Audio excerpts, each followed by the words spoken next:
Our next guest is a director at Prime Economics and a fellow at the New Economics Foundation in London. She co-authored the Green New Deal and back in 2003 predicted an Anglo-American debt deflationary crisis. A decade later, ladies and gentlemen, she was right. Please welcome Anne Pettifor.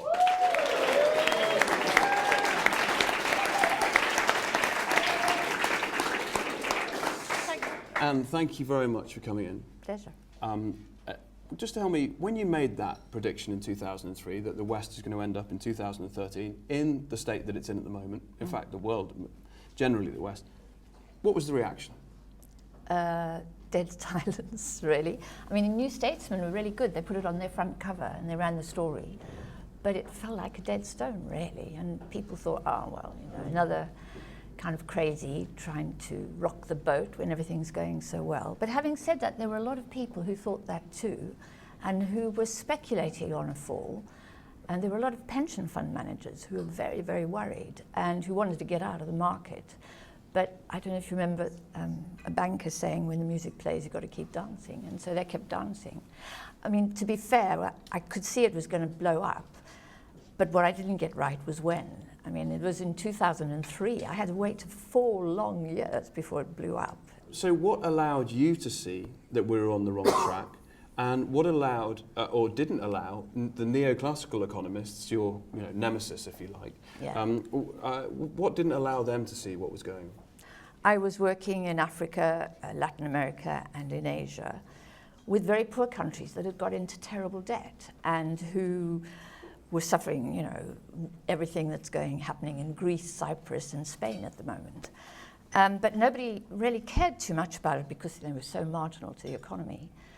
But so I led a campaign which resulted in $100 billion of debt being written off for about 35 countries, which was quite nice. And in 2000, I sort of semi-retired to the New Economics Foundation. And I thought, I just couldn't understand why this had happened. And everybody blamed OPEC and the oil crisis of 1973. It didn't make sense to me. And then I began to look at the global financial system and the architecture, and I sort of read an awful lot and wrote an awful lot. And suddenly I looked up and I thought, excuse me, I was going to swear. You're not allowed to swear on this program, are you? But anyway, you can do what you like. I did say it. I did say, fuck me, you know. Look at that huge debt bubble out there, an Anglo-American bubble. It's like this little thing here, these African countries and their debt. It's so tiny. What are we worried about that for? What's coming over the hill is much worse and much bigger. There's a massive blind spot for the finance sector. I'm having big arguments with my friend on the left who are talking about the declining rate of profit of capitalism. You know, I just don't understand it. And about capitalists going on strike. And none of them are talking about bankers or the financial system or the monetary system. And professional economists are the same. Professor van Reenen at the London School of Economics has just done an analysis of the Thatcher legacy. And he talks about it in terms of the physical, tangible economy that you and I can see. But he doesn't talk about it in terms of the financial liberalization that happened, admittedly not only under Mrs. Thatcher, because actually it happened, Nixon was a sort of precursor of all this, really, and the breakdown of the Bretton Woods in '71.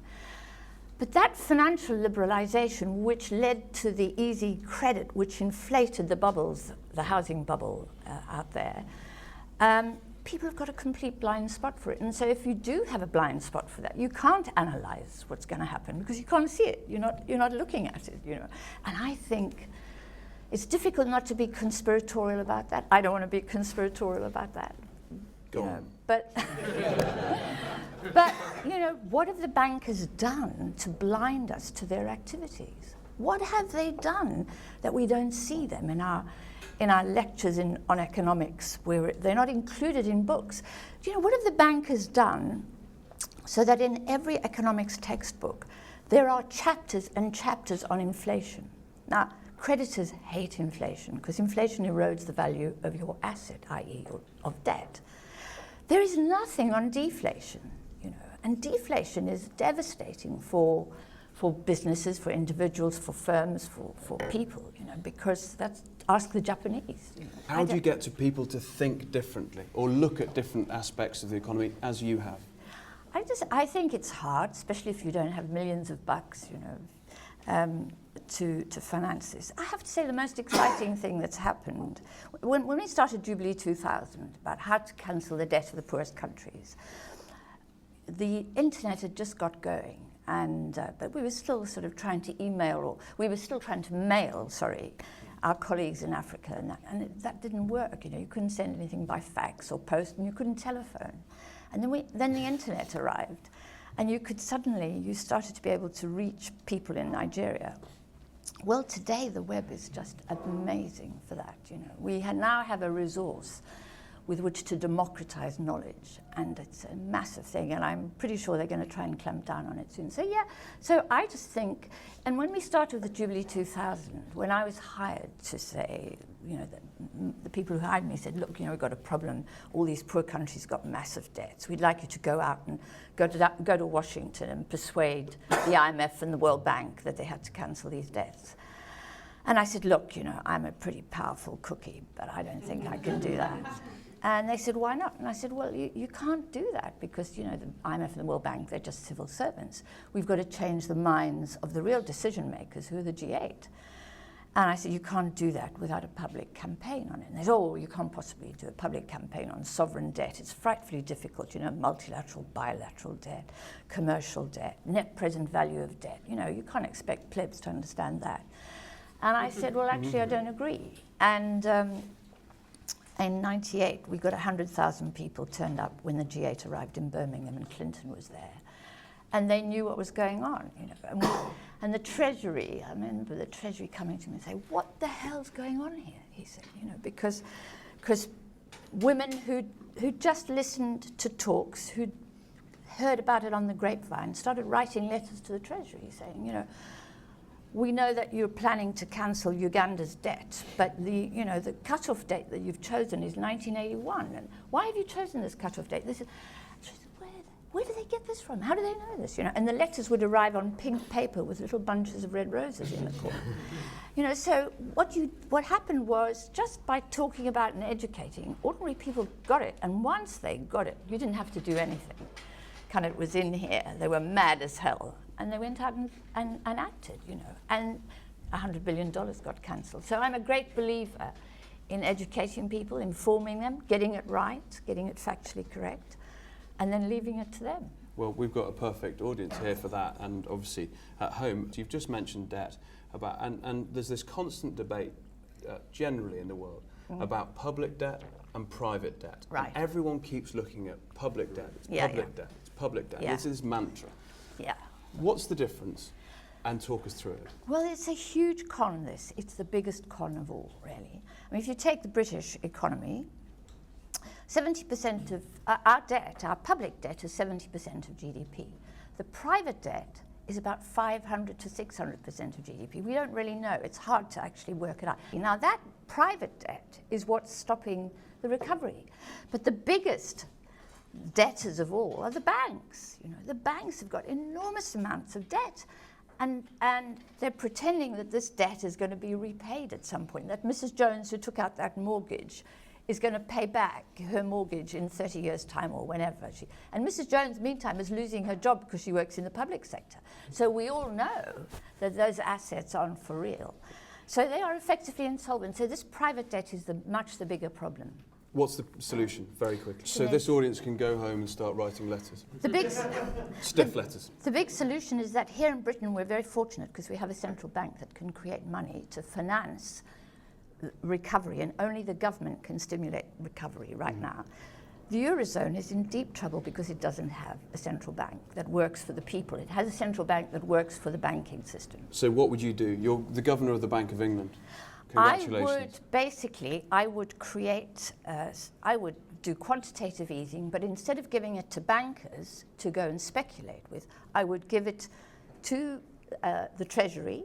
I would watch it very carefully. I'm very happy for private banks to be kind of conduits for it as well, so that we can keep a good eye on how it's spent. And then it has to be invested in the kind of things that we were talking about earlier, that we need to address the biggest threat that faces us, which is climate change. Aga, if you were starting a cooperative, and Anne was the governor of the Bank of England, I reckon you get on quite well. And I reckon she'd give you about 45 million quid. Yeah. No, I'd give him 4.5 billion. Yeah, I mean, Hang on. That's what he needs. Where's my percentage? so Hinckley, effectively what's happening right now is they're going to give 14 billion pounds, right? And they say they're going to have 5 million people will have energy that will supply 5 million people. If you just broke that up, you could give each one of them 3 million. I think they would prefer that. Effectively, cooperatives are renewable energy cooperatives and community groups which set up things.